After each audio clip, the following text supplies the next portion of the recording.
John Clark tweeted that out yesterday. He actually scared us all for a little bit there. Clark, you scared us for a minute.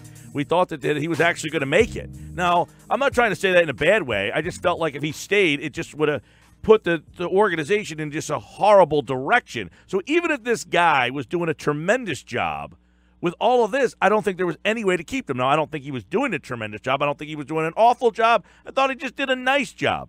But for a minute there, it looked like he had a glimmer of hope.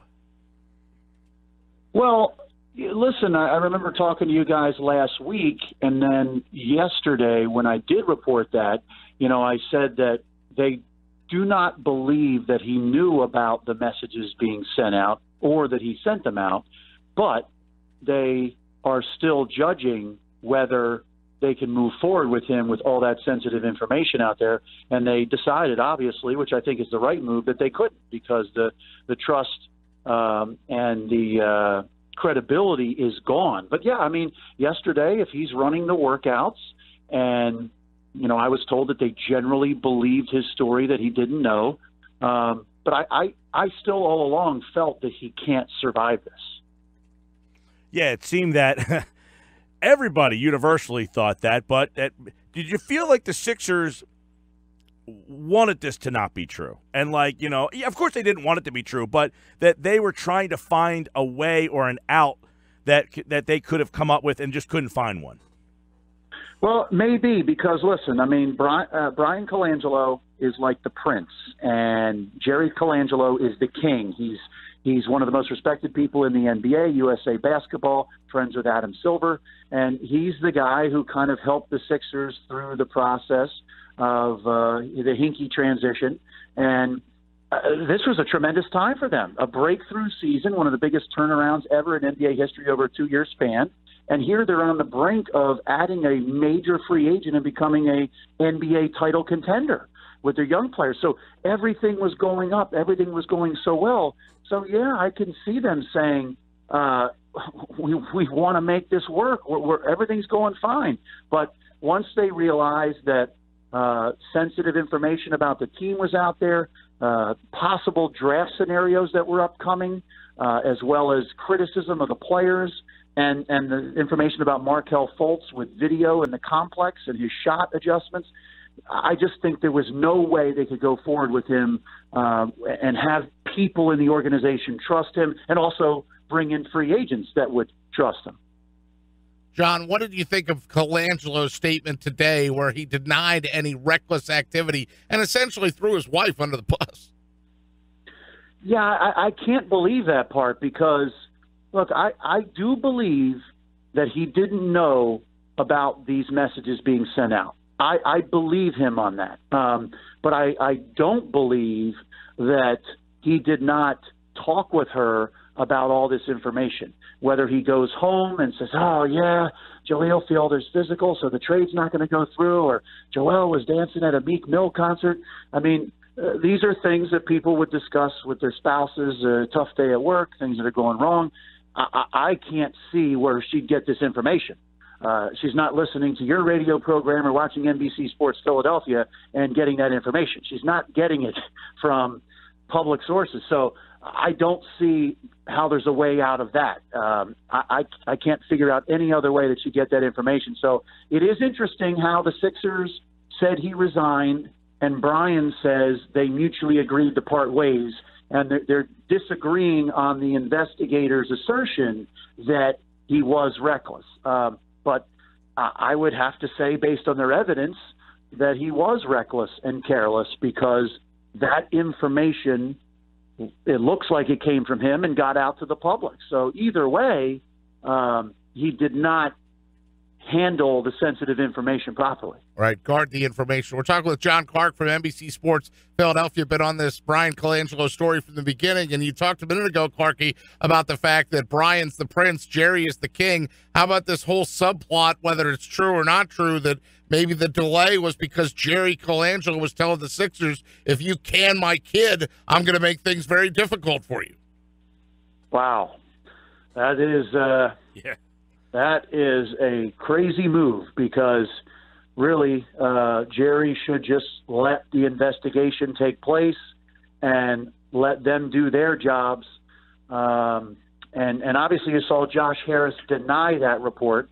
But if that is true, that is another. I'm not sure Josh understood thing to go against the Colangelo reputation. John, I'm not sure Josh understood the question so much, though, because I think Josh was asked about Jerry's involvement with the Colangelo investigation. The story doesn't suggest that he had involvement, more so that he tried to intervene.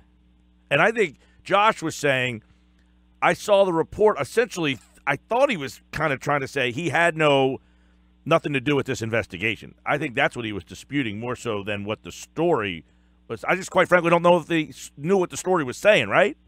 Oh, I got you. I get what you're saying. I have to go back and watch that again.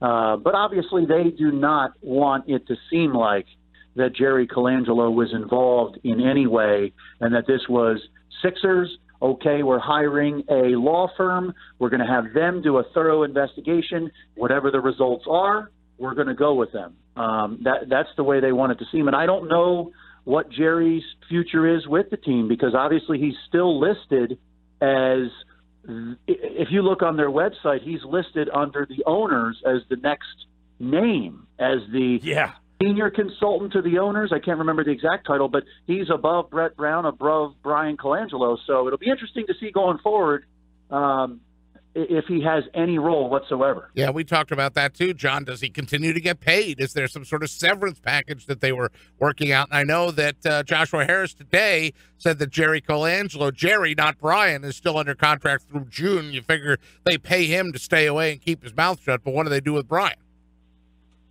Yeah, no, that's exactly right. I think the most important thing for Sixers fans is that, thank goodness, there wasn't the question of someone else in the organization, like a mole or somebody in the front office or somebody that planted all these things. I think you have a clean break here where it is clearly Bryan's wife from the investigation, and I think you can go forward now and believe that they have credibility back. You can trust the organization, especially with Brett Brown being the face of the organization going forward for at least the next couple weeks or the month during the draft and free agency. I think that's extremely important because it would have been very bad if there were people in the organization that were trying to sabotage or going behind closed doors and trying to do things.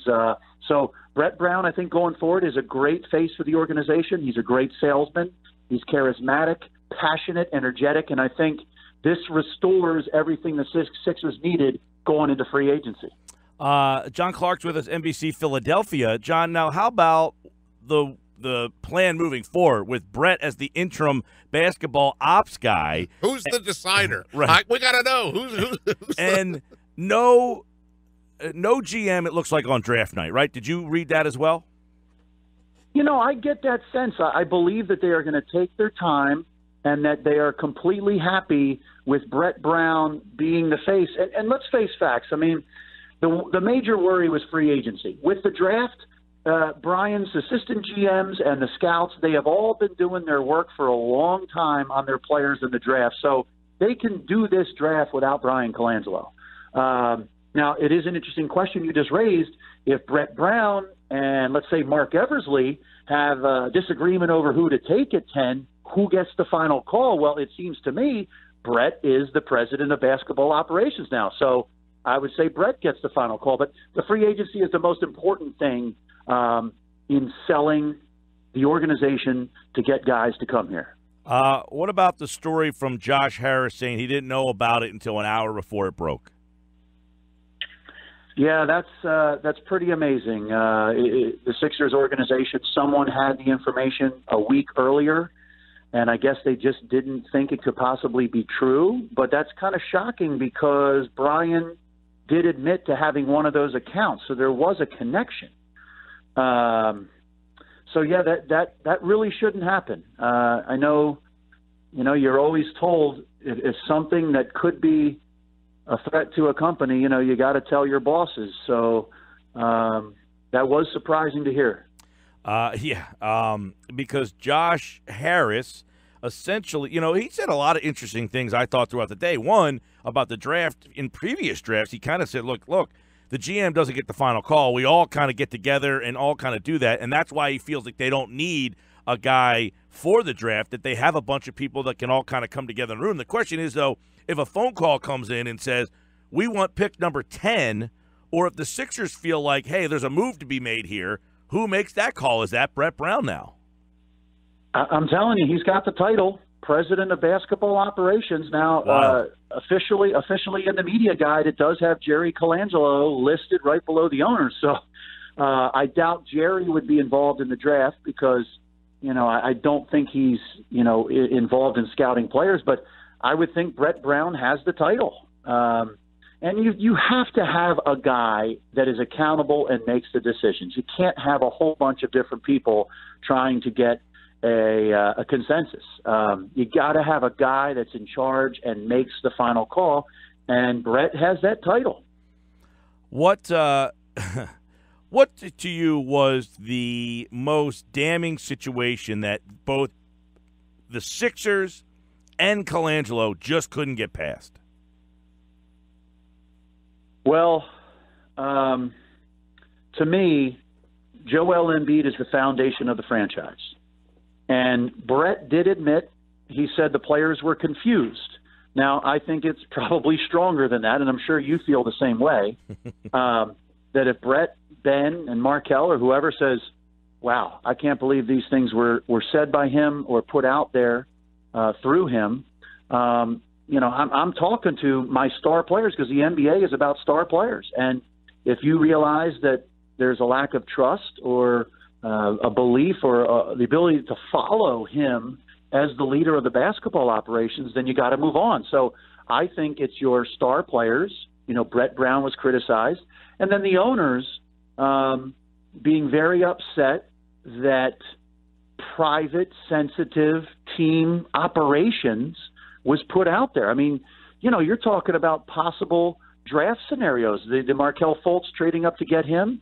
You're talking about video of Markel Fultz in the practice facility that only a few people would know about, and then also medical information. So I think it's just all of that. I think it was a breach of trust, and you just can't go on not having faith in the man who is running your show. Hey, John, before we let you go, John Clark with us, what's your take on the Harris reaction to the Sam Hinkie questions? Did he leave the door open there? Would it be wise for them to go back down that road, kind of a la what the Eagles did, bringing back Howie Roseman? Man, this would be like that the Undertaker gif of him rising, out of the casket and coming back to life. I mean, this would be just a crazy, insane storyline. I don't think you rule him out. I think Sam Hinkie has learned a lot, but I don't think it's likely because teams very rarely, if they part ways with somebody, they very rarely will go back to that person. How many times do you see a couple get divorced and they get remarried again? I don't know. I don't know of anybody that I know. I've actually seen that happen a couple of times. Not often, but a couple of times. They get remarried? You're saying that they I know people who have gotten divorced and then gotten back together and got remarried. I know two different couples that's happened to. Wow, well then I guess it's possible because I don't know anybody who has done that, but you know what? If Sam Hinkie has learned just maybe how to deal with people better and deal with all the people that he works with better, and one of the big problems was, I guess, his relationship with agents. That is an issue, but he should definitely be a candidate. I'm really all about, hey, whatever LeBron James wants, let's bring in his guy. You call up LeBron and say, hey, LeBron, who do you want here? And the Sixers have that opportunity because David Griffin. Brett Brown's here. July 1st, you just say to LeBron, you tell us who you're bringing with you.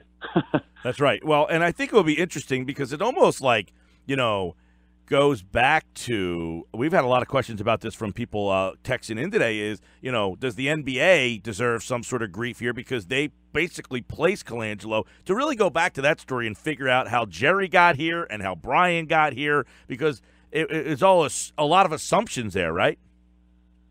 Yeah, like and essentially, and was Sam pushed out, or did he resign, or was he fired? I don't know that was ever really clear. No, it wasn't clear, but you do know that the NBA was trying to change the rules of the draft based on what Sam Hinkie was doing, and there was a lot of resentment by other teams and other owners and other general managers for what he was doing.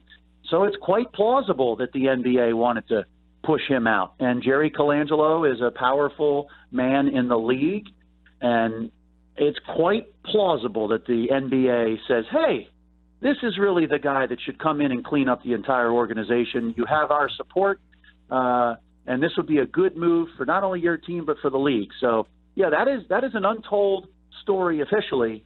But, yeah, there's a lot of motive there to get Sam Hinkie out from the league's perspective. Well, it's not plausible. It's a fact that John Clark, NBC Sports Philadelphia, is where the news is breaking, whether it's signs at the NovaCare complex, what the commander-in-chief is saying, or what happened on Twitter with a now former Sixers top executive. Johnny Clark, the man.